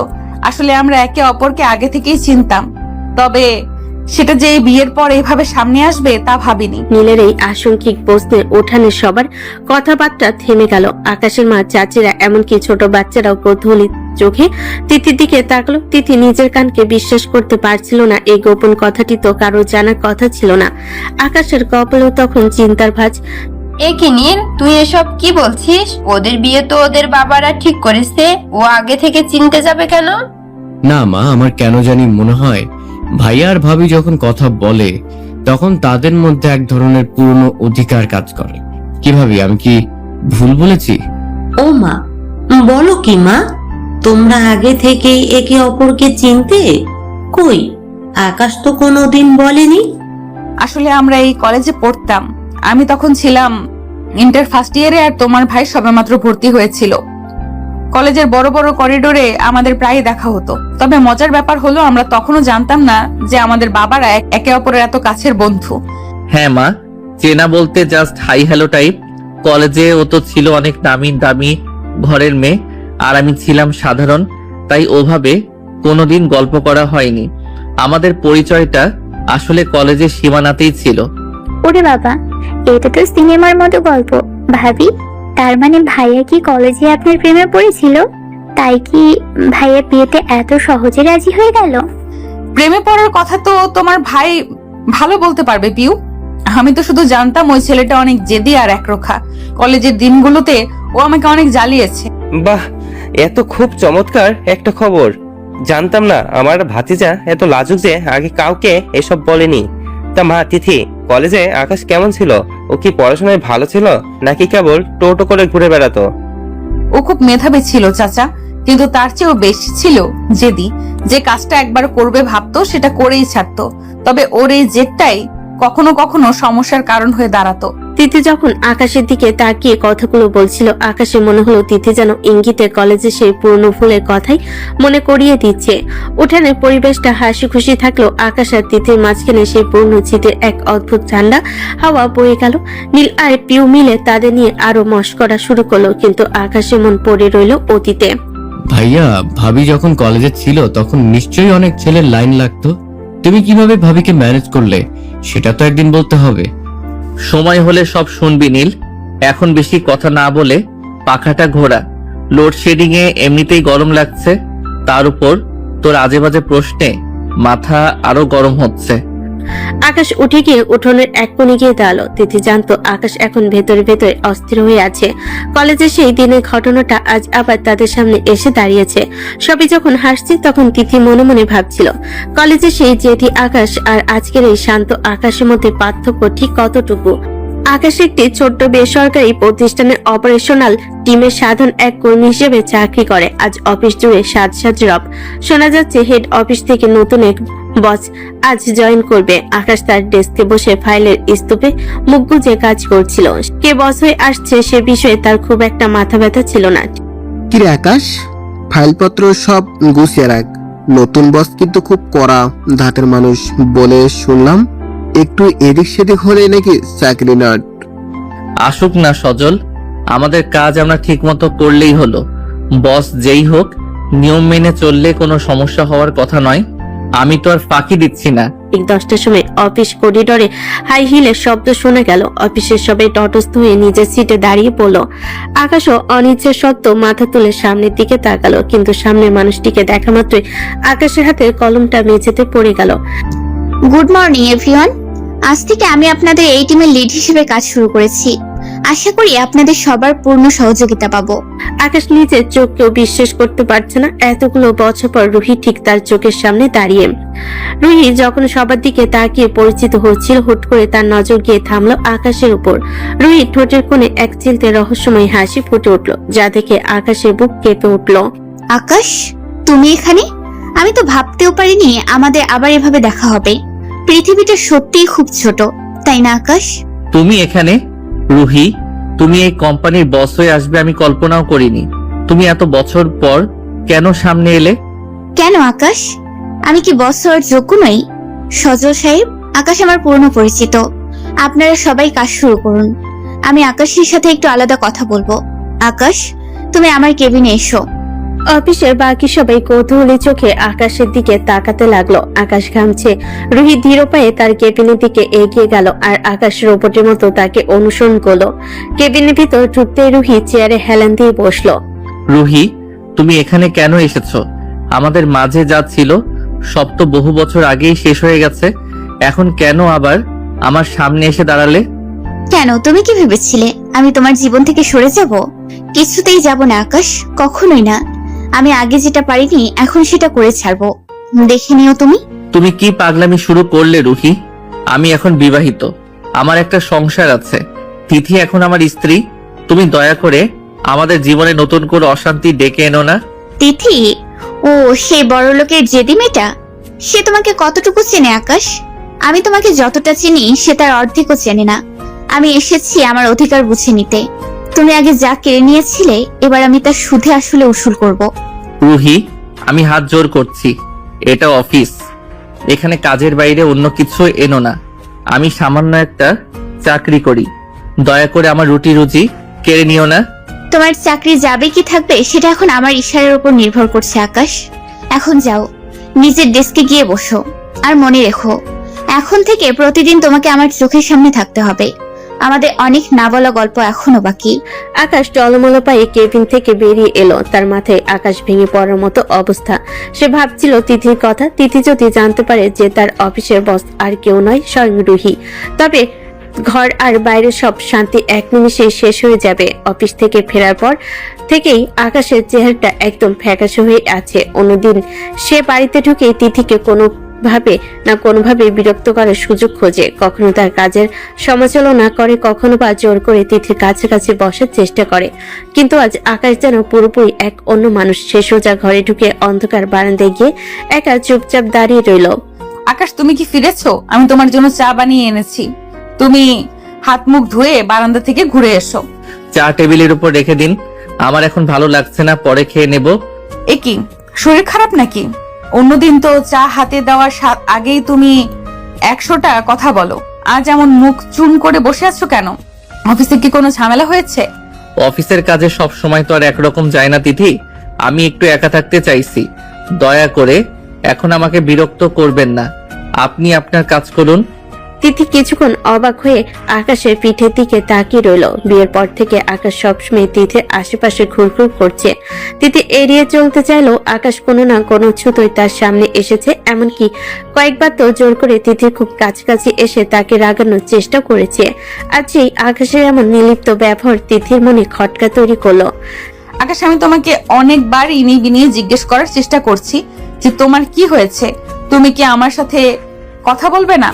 কোনো বড় সমস্যা হয়েছে? আমি তো বললামই যে কিছু হয়নি, আপনি কেন এত কথা বলছেন আজ?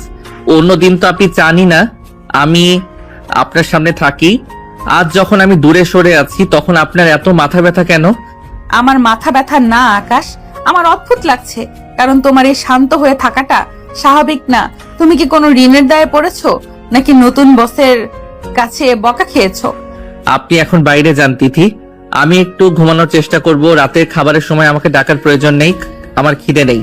তিথি আর কোনো কথা বাড়ালো না, তবে তার যে চেপে গেল। সে ভাবছিল যে ছেলেটা সকালে হাসি মুখে অফিস গেল, সে সন্ধ্যায় এমন বিষণ্ণ হয়ে ফিরল কেন? আকাশের এই এড়িয়ে চলাটা তিথিকে এক অদ্ভুত অস্বস্তির মধ্যে ফেলে দিল। আচ্ছা ঠিক আছে, আমি বাইরে যাচ্ছি, কিন্তু মনে রেখো আকাশ, তুমি কিছু লুকানোর চেষ্টা করছো। আর তুমি জানো যে আমি গোয়েন্দাগিরি করতে কতটা পছন্দ করি। সত্যিটা আমি ঠিকই বের করে নেব। তুমি যদি জানতে পারো যে রুহি আমার অফিসের বস হয়ে এসেছে, তবে তুমি এই বাড়িতে এক মুহূর্ত শান্তিতে থাকতে দেবে না তিথি। আমি চাই না পুরনো সেই ঝামেলা আবার নতুন করে শুরু হোক। আকাশ জানালা দিয়ে বাইরের অন্ধকারের দিকে তাকিয়ে দীর্ঘশ্বাস ফেল। অন্যদিকে তিথি ডাইনিং রুমে গিয়ে পিউ আর নীলের সাথে কথা বলার চেষ্টা করলো, যদি তারা কিছু জানে, কিন্তু কারোর কাছে কোনো তথ্য নেই। রাতের বেলা যখন বিছানায় শুলো, আকাশ তিথির থেকে অনেকটা দূরত্ব বজায় রেখে পাশ ফিরে শুয়ে রইল। মাঝখানে সেই বালিশের দেওয়ালটা আজ যেন আকাশের কাছে এক মস্ত বড় আশ্রয়ের মতো মনে হচ্ছে। আকাশ, তুমি কি ঘুমিয়েছো? একটা কথা ছিল। আমি ঘুমিয়ে পড়েছি তিথি, প্লিজ কাল সকালে কথা হবে, এখন আর বিরক্ত করবেন না। তিথি বুঝলো আকাশ তাকে পুরোপুরি এড়িয়ে চলছে, যে আকাশ সুযোগ পেলে তিথির দিকে মুগ্ধ হয়ে চেয়ে থাকে। সে আজ চোখের দিকে তাকাতেও ভয় পাচ্ছে। তিথির মনে সন্দেহটা আরো গাঢ় হলো। কাল সকালে আকাশ অফিসে বের হওয়ার সময় তাকে অনুসরণ করার একটা পরিকল্পনা তিথি মনে মনে করে ফেল। রাতের নিস্তব্ধতা পুরো ঘরটাকে গ্রাস করে নিয়েছে। তিথি অনেকক্ষণ এপাশে ওপাশ করে অবশেষে ঘুমের রাজ্যে তলিয়ে গিয়েছিল, কিন্তু মাঝরাতের দিকে হঠাৎ তার তন্দ্রা ভেঙে গেল। এক অদ্ভুত অস্বস্তি তার পুরো শরীরে ছড়িয়ে পড়েছে। ঘুমের ঘরে তিথি অনুভব করলো তার ঘাড়ের কাছে গরম কোনো তরল গড়িয়ে পড়ছে, সে সাথে খুব একটা চাপা কান্নার গঙ্গারি কানে আসছে। কে আকাশ? পুরোপুরি সচেতন হতেই বুঝতে পারলো কেউ একজন তাকে আষ্টে পৃষ্ঠে জড়িয়ে ধরেছে। এই আলিঙ্গনটা স্বাভাবিক নয়, এটা যেন এক অসহায় মানুষের শেষ আশ্রয় খোঁজার আর্তনাদ। তিথির দম বন্ধ হয়ে আসছে। সে অনুভব করলো আকাশ তার গলার কাছে মুখ গুজে ছোট বাচ্চাদের মতো ফুপিয়ে ফুপিয়ে কাঁদছে। যে আকাশ সবসময় তার সাথে তেজি ভাব দেখায়, সেই আকাশের এই ভেঙে পড়া দেখে তিথি পাথর হয়ে গেল। আকাশ, ওই আকাশ, কি হয়েছে তোমার? এমন করছো কেন? ছাড়ো আমাকে, তুমি কাঁদছো কেন? তিথি অনেক কষ্টে হাত বাড়িয়ে আকাশের পিঠে হাত রাখলো। আকাশের শরীরটা থরথর করে কাঁপছে। তিথি বারবার ডাকলো, আকাশ কোনো সাড়া দিচ্ছে না, শুধু কান্নার বেগটা আরো বাড়ছে। আকাশের গরম চোখের পানি তিথির শাড়ি ভিজিয়ে দিয়েছে। তিথি এবার খানিকটা ভয় পেয়ে গেল। আকাশ, প্লিজ কথা বলো, তুমি কি কোনো খারাপ স্বপ্ন দেখেছো, নাকি খুব শরীর খারাপ লাগছে? তাকাও আমার দিকে। প্লিজ তিথি, আমায় একা ফেলে যেও না। আমি মানছি আমি ভুল করেছি, অতীতে যা হয়েছে তার জন্য আমি অপরাধী। তাই বলে তুমি আমাকে সেই ভুলের জন্য এমন কঠিন শাস্তি দিও না। আমার জীবনে যাই হয়ে যাক, পৃথিবীর সব মানুষ একদিকে হয়ে গেলেও তুমি আমায় ছেড়ে যেও না। আকাশ, শান্ত হও। এসব কি আবল তাবল বকছো? তোমাকে ছেড়ে আমি কোথায় যাবো? আর হঠাৎ করে এসব কথা আসছেই বা কেন? আমি সইতে পারবো না তিথি, তুমি যদি এখন চলে যাও তবে আমি মরে যাব। বিশ্বাস করো, আমি তিলে তিলে শেষ হয়ে যাব। আমি জানি আমি তোমার যোগ্য নই, আমি অনেক বড় ভুল করে ফেলেছিলাম কলেজের সেই দিনটাই, কিন্তু তারপর থেকে একটা দিনও আমি শান্তিতে কাটাইনি। শুধু তোমাকে একটু কাছে পাওয়ার জন্য তোমার ঘৃণাটুকু সহ্য করেও আমি বেঁচে আছি। আকাশের কণ্ঠস্বর কানে বুঝে আসছে, তার প্রতিটি শব্দে এক ধরনের গভীর হাহাকার মিশে আছে। তিথি স্তব্ধ হয়ে অন্ধকার হয়ে আকাশের আর্তনাদ শুনছিল। এই 1 মাসে আকাশ তাকে অনেক বিরক্ত করেছে, জোর করে কাছে আসার চেষ্টা করেছে, কিন্তু তার ভেতরে যে এমন একটা দাও দাও করা আগুন জ্বলছে সেটা তিথি কোনোদিন বুঝতে পারেনি। তিথি নিজের চোখের কোনো আজ ভিজে উঠল। আকাশ, নিজেকে সামলাও। তোমার কি হয়েছে আমাকে খুলে বলো। অফিসে কি কিছু হয়েছে? ওই রুদ্রের কল দেখে কি তুমি ভয় পেয়েছো? রুদ্র না তিথি, আমি রুহিকে দেখেছি। ও সব শেষ করে দিতে এসেছে। ও বলেছে ও আমাকে ধ্বংস করে দেবে, কিন্তু আমি ধ্বংস হতে চাই না তিথি। আমি শুধু তোমার পাশে থাকতে চাই। আমাকে ক্ষমা করে দাও তিথি। একবার শুধু বলো যে তুমি আমায় ছেড়ে যাবে না। প্লিজ একবার বলো। আকাশে ডুকরে ওঠা কান্নার ঘরের দেওয়াল যেন শোকের ছায় নেমে এলো। একজন পুরুষ যখন এভাবে নিজের সমস্ত অহংকার বিসর্জন দিয়ে ডুকরে কাঁদে, তখন তার ব্যথার গভীরতা মাপার কোনো যন্ত্র থাকে না। তিথি অনুভব করলো আকাশের প্রতি তার সমস্ত জমাট বাঁধা ঘৃণা যেন এই 1 নিমিষে চোখের পানিতে ধুয়ে যাচ্ছে। সে কিছু না বলে আকাশের মাথায় আলতো করে হাত বুলিয়ে দিতে লাগলো।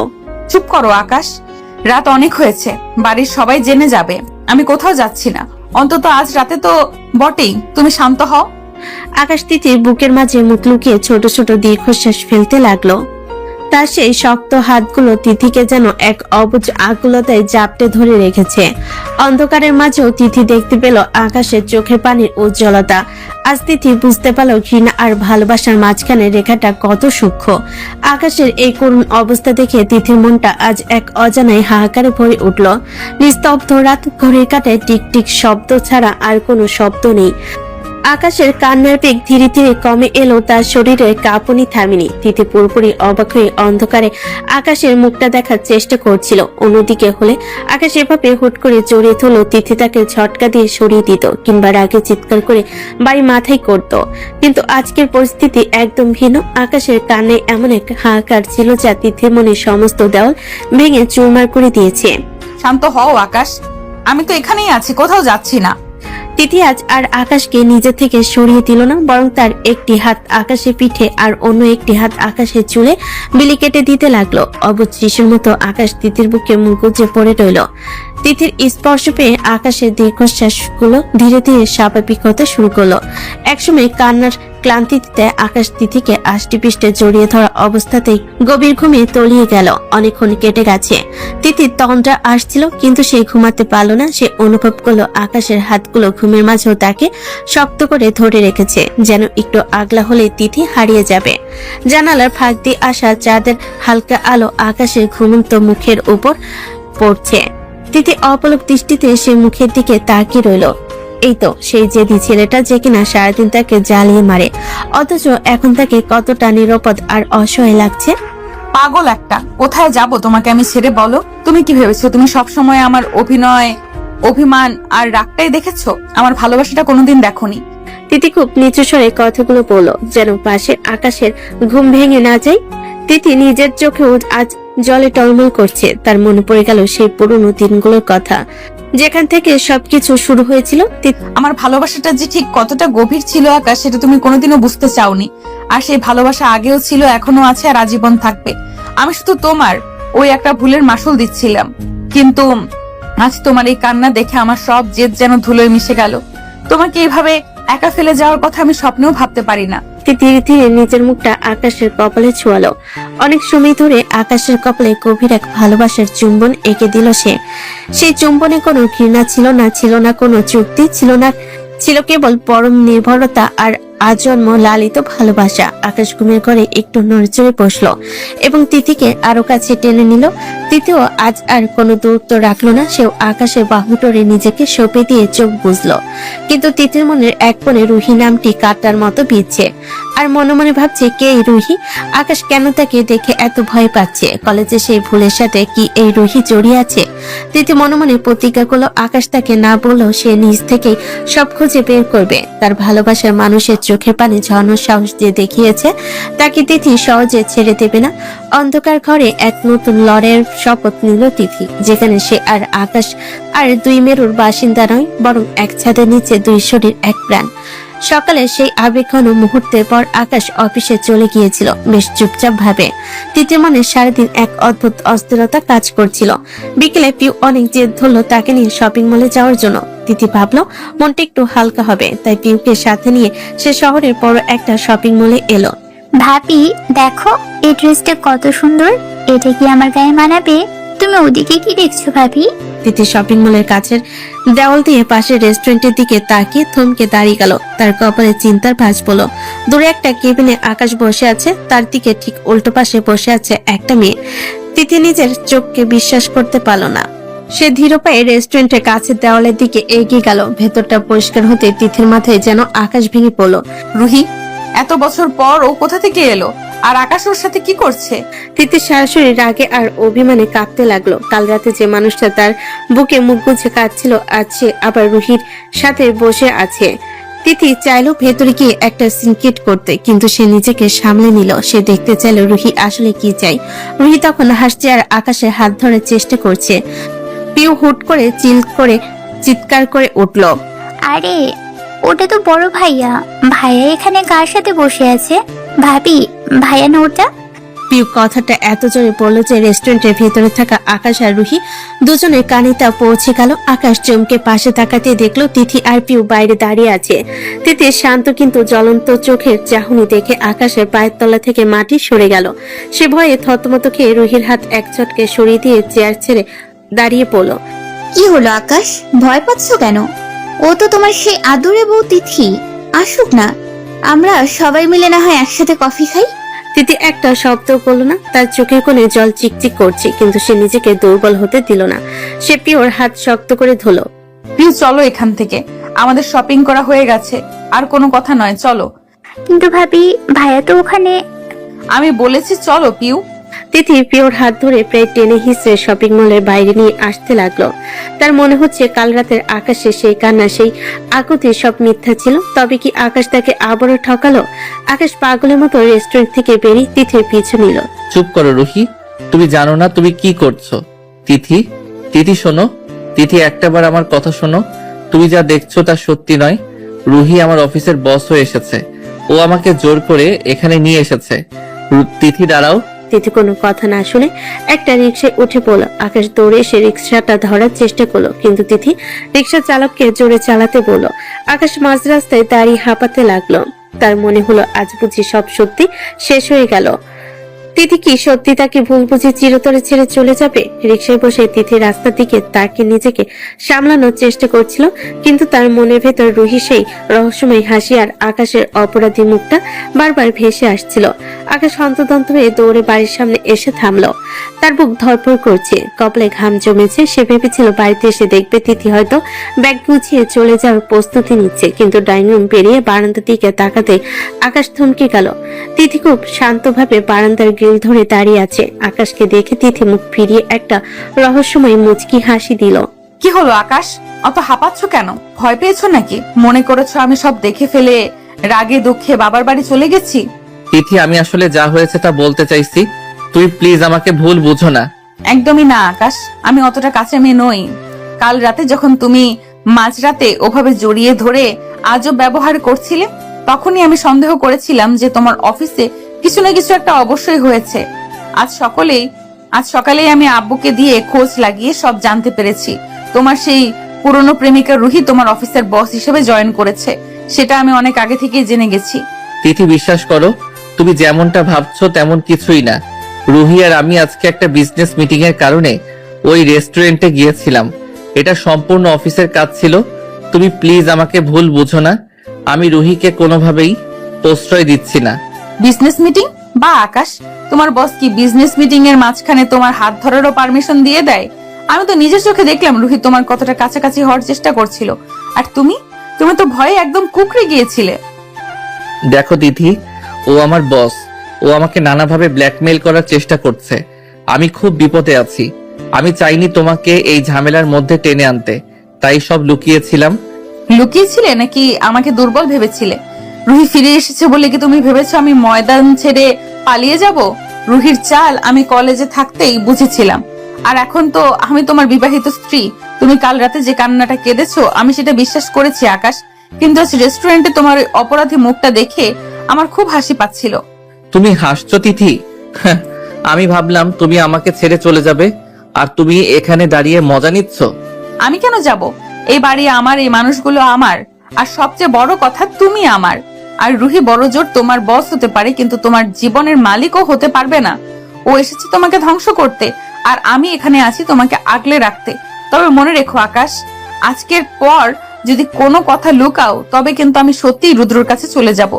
তিথির মুখে রুদ্র নাম শুনে আকাশ এবার স্বস্তির নিঃশ্বাস ফেল। সে বুঝলো তিথি আসলে তাকে নিয়ে জেলাস নয়, বরং সে আকাশের উপর পূর্ণ ভরসা রাখতে চায়। তিথির এই সাহসী রূপ দেখে আকাশের আত্মবিশ্বাস যেন বহুগুণ বেড়ে গেল। আমি কথা দিচ্ছি তিথি, আর কোনো লুকোছাপা হবে না। কিন্তু রুহিকে কিভাবে সামলাবো আমি বুঝতে পারছি না। ও খুব জেদি মেয়ে। রুহিকে সামলানোর দায়িত্ব আমার। ও যেমন বস সেজে তোমাকে নাচাতে চাইছে, আমি তেমন ওর বসের বস সেজে ওকে ঠান্ডা করব। তুমি শুধু কাল সকালে আমাকে তোমার অফিসে নিয়ে যাবে। আকাশ তিথির দিকে মুগ্ধ হয়ে তাকিয়ে রইল। যে তিথিকে সে এতদিন অহংকারী আর জেদি ভাবত, আজ সেই তিথি তার সব বিপদের পাহাড় হয়ে সামনে দাঁড়িয়েছে। অফিসের করিডোর দিয়ে আকাশ আর তিথি যখন হেঁটে যাচ্ছিল সবার চোখে মুখে ছিল বিস্ময়। আকাশ সরাসরি তিথিকে নিয়ে রুহির কেবিনের সামনে এসে দাঁড়ালো। ভেতরে রুহি এখন খুব আশ করে কফি খাচ্ছিল। দরজা ঠেলে ভেতরে ঢুকতে রুহির মুখটা মুহূর্তে শক্ত হয়ে গেল। রুহি কিছু বলার আগে আকাশ পকেট থেকে একটা খাম বের করে রুহির টেবিলের উপর ছুঁড়ে দিল। এটা কি আকাশ? তুমি আমার কেবিনে পারমিশন ছাড়া ঢোকার সাহস কোত্থেকে পাও? আর এই খামটা কিসের? ওটা আমার রিজাইন লেটার রুহি। তোমার অধীনে কাজ করার চেয়ে রাস্তায় রিক্সা চালানো অনেক সম্মানের। তুমি ভেবেছিলে চাকরি কেড়ে নেওয়ার ভয় দেখিয়ে তুমি আমাকে তোমার হাতের পুতুল বানাবে? সেই দিন আর নেই। রুহি, তোমার খেলা শেষ। তুমি কলেজে যা করেছো এখানেও তার পুনরাবৃত্তি হবে ভেবে তুমি বড্ড ভুল করেছো। আমি আবারও তোমার ষড়যন্ত্রের শিকার হয়ে সব ছেড়ে চলে যাব। সেই তিথি আমি আর নেই। ষড়যন্ত্র? আকাশ তোমাকে ঘৃণা করতো তিথি। আমি তো কেবল ওকে সত্যটা দেখিয়েছিলাম। আর আকাশও তো আমাকে বেশ ভালোই চেনে, তাই না আকাশ? রুহি, অনেক হয়েছে। আমি সেদিন তোমার সাজানো নাটক বিশ্বাস করে তিথিকে অপমান করেছিলাম। আমি ভেবেছিলাম তিথি আমার সাথে বিশ্বাসঘাতকতা করেছে, কিন্তু আজ আমি সব জানি। ওই দিন কলেজে তুমি তিথির ব্যাগ থেকে আমার দেওয়া চিঠি সরিয়ে অন্য কারো নাম লিখেছিলে, আর আমি গাধার মতো তোমাকে বিশ্বাস করে তিথিকে সবার সামনে নিচু করেছিলাম। রুহি, আমার আসলে এই দেশে ফিরে আসার কোনো ইচ্ছে ছিল না। বিদেশে বেশ ভালোই ছিলাম, কিন্তু বাবা যখন আমাকে নানাভাবে ইমোশনাল ব্ল্যাকমেল করে দেশে ফিরিয়ে আনলেন এবং জোর করে বিয়ে দিতে চাইলেন, তখন আমি নিরুপায় ছিলাম। কিন্তু যখন বিয়ের আসরে গিয়ে দেখলাম পাত্র তুমি আকাশ, তখন আমার পায়ের তলা থেকে মাটি সরে গিয়েছিল। তিথি, তুমি কি জানো সেই দিন তোমাকে দেখে আমার বুকের ভেতরটা কেমন হাহাকার করে উঠেছিল? জানি আকাশ, সেই দিন বিয়ের আগে আমি তোমার সাথে আলাদা করে কথা বলেছিলাম। আমি তোমাকে অনুরোধ করেছিলাম তুমি যেন এই বিয়েতে না করে দাও। আমি ভেবেছিলাম তুমি হয়তো এখনো সেই পুরনো ভুল ধারণা নিয়েই আছো এবং আমাকে অপমান করার সুযোগ খুঁজবে। কিন্তু অবাক করার বিষয় হলো তুমি বিয়েতে না করনি, বরং তুমি আমাকে বিয়ে করে ঘরে তুললে। তখন আমি বুঝতে পারি যে তোমার সেই পুরনো ধারণা হয়তো বদলেছে। আমি জানি আমি অপরাধী তিথি। সেই অপমানের পর তুমি যখন কলেজ ছেড়ে চলে গেলে আমি পাগল হয়ে তোমাকে খুঁজেছিলাম। নিজের ভুলের মাসুল দিতে দিতে আমি পাথর হয়ে গিয়েছিলাম। তাই তোমাকে আবার যখন সামনে পেলাম আমি আর হারাতে চাইনি। তাতে কি হয়েছে? তোমরা তো কেবল লোক দেখানো সংসার করছো। আকাশ কি এখন আমায় ছেড়ে তোমার আঁচল ধরে ঘুরবে? রুহি, তুমি বড্ড বেশি কথা বলো। যে চাকরি দিয়ে তুমি আকাশকে কবজা করতে চাইছো সেই কোম্পানির অর্ধেক শেয়ার আমার বাবার। তার মানে এই অফিসের আসল মালিক এখন আমি। আকাশকে রিজাইন দিতে হবে না, বরং টার্মিনেশন লেটারটা তোমার জন্য তৈরি হবে। রুহির পায়ের তলা থেকে মাটি সরে গেল। সে কল্পনা করতে পারেনি তিথির ক্ষমতা এতদূর পর্যন্ত। আকাশ স্তব্ধ হয়ে তিথির দিকে তাকিয়ে রইল। আজ সব রহস্য পরিষ্কার হয়ে গেছে। রুহি আর কোনো কথা না বলে রাগে গজগজ করতে করতে কেবিন থেকে বেরিয়ে গেল। তিথি, আমাকে ক্ষমা করতে পারবে? আমি কি সেই অপমানের মাসুল কোনোদিন দিতে পারবো? ক্ষমা অনেক আগেই করে দিয়েছি আকাশ। তা না হলে কি আর এই 1 মাসে তোমার সাথে সংসার করতাম? তুমি তো পাগল। সেই দিনও আমায় বুঝতে পারোনি, আর আজও রুহিকে দেখে ভয় পাচ্ছিলে। চলো এখন বাড়িতে যাই। কাল রাতে তো আমরা নতুন জীবনের শপথ নিয়েছি। আকাশ তিথির হাতটা শক্ত করে ধরল। তাদের সম্পর্কে সেই পুরনো বিষাক্ত স্মৃতিগুলো আজ মুছে গিয়ে এক নতুন সকালের জন্ম দিল। অফিস থেকে ফেরার পথে আকাশ আর তিথি অনেকক্ষণ নদীর ধারে এক নিরিবিলি জায়গায় বসেছিল। যে অতীত নিয়ে তাদের মনে এত পাহাড় সমান দূরত্ব ছিল, আজ সেই অতীতটাই যেন বহমান নদীর স্রোতে ধুয়ে পরিষ্কার হয়ে গেছে। পশ্চিম আকাশে সূর্যটা ডুবো ডুবো করছে, চারিদিকে এক মায়াবী গোধূলির আলো। আকাশ তিথির দিকে তাকিয়ে এক চিলতে হাসি দিল। তিথি, আজ থেকে আমাদের মাঝে আর কোনো রুদ্র নেই, আর কোনো রুহি নেই, আছে শুধু তুমি আর আমি। বিশ্বাস করো, গত 1 মাস আমি প্রতিটা মুহূর্ত ভয় পেতাম পাছে তুমি আমায় আবার ছেড়ে চলে যাও। ভয় তো আমারও ছিল আকাশ। আমি ভেবেছিলাম তুমি হয়তো আজও আমাকে সেই অপরাধী চোখেই দেখেছো, কিন্তু কাল রাতে তোমার ওই শিশুদের মতো কান্না দেখে আমি বুঝেছি আমার আকাশটা বদলায়নি। সে আগের মতোই আমাকে জান প্রাণ দিয়ে ভালোবাসে। বাড়ি ফেরার পর আজ পরিবেশটা একদম অন্যরকম। মাগরিবের আজান পড়ার পর সবাই ঘরে ফিরেছেন। ড্রয়িং রুমে মা, পিউ আর নীল বসে আড্ডা দিচ্ছিল। আকাশ আর তিথিকে একসাথে হাসি মুখে ঢুকতে দেখে মা খুশিতে উজ্জ্বল হয়ে উঠলেন। কিরে আকাশ, আজ তো তোদের মুখ দেখে মনে হচ্ছে এক যুদ্ধ জয় করে ফিরেছিস। তিথিমা, এসো বাবা, আজ তোমার পছন্দের ফিরনি রান্না করেছি। আগে অজু করে নামাজ পড়ে নাও, তারপর সবাই মিলে একসাথে খাবো। ট্রিট তো হবেই নীল। আজ থেকে তোর ভাবি এই বাড়ির আসল হুকুমদাতা, আমি তো কেবল উনার হুকুমের গোলাম। সবাই হাসিতে মেতে উঠল। রাতে খাওয়া দাওয়ার পর জানালা দিয়ে ঝিরিঝিরি হাওয়া আসছিল। আকাশ দেখলো তিথি বারান্দায় দাঁড়িয়ে আকাশের দিকে তাকিয়ে আছে। আকাশ ধীর পায়ে তিথির পেছনে গিয়ে দাঁড়ালো এবং খুব আলতো করে তিথির হাত দুটো নিজের হাতের মুঠোয় নিল। রাজকন্যা কোনো রাজপ্রাসাদে নয় আকাশ, তার রাজপুত্রের মনে সুখে থাকে। আমি এতদিন শুধু এই ঘরটাকেই দেখেছি, তোমার মনের সেই ঘরটা দেখিনি। আমার অহংকার আর তোমার জেদ আমাদের অনেক সময় নষ্ট করেছে। আর কোনো দূরত্ব রেখো না আকাশ। আমার অহংকার আর তোমার জেদ আমাদের অনেক সময় নষ্ট করেছে। আর কোনো দূরত্ব রেখো না আকাশ। তিথি, কলেজে যখন প্রথম তোমায় দেখেছিলাম তখন থেকে আমার এই সাধারণ জীবনে তুমি ছিলে রাজকন্যার মতো। আজ আমার এই ছোট ঘরে তোমাকে সত্যি বড্ড মানিয়ে গেছে। আর কোনো দূরত্ব থাকবে না তিথি, ইনশাআল্লাহ। আমি কথা দিচ্ছি, জীবনের শেষ দিন পর্যন্ত আমি তোমার এই হাতটা এভাবেই শক্ত করে ধরে রাখবো। কোনো রুহি বা কোনো ভুল আমাদের মাঝে আর আসবে না। আকাশ তিথিকে নিজের বুকের সাথে খুব গভীরভাবে মিশিয়ে নিল। তিথিও সব অভিমান ভুলে আকাশের কাঁধে মাথা রাখলো। আজ বালিশের সেই দেওয়ালটা চিরতরে সরে গেছে। চাঁদের মায়াবী আলোয় দুজন মানুষের হৃদস্পন্দন এক হয়ে মিশে গেল। এভাবেই এক জেদি অভিমানী সম্পর্কে জয় হলো ভালোবাসার কাছে।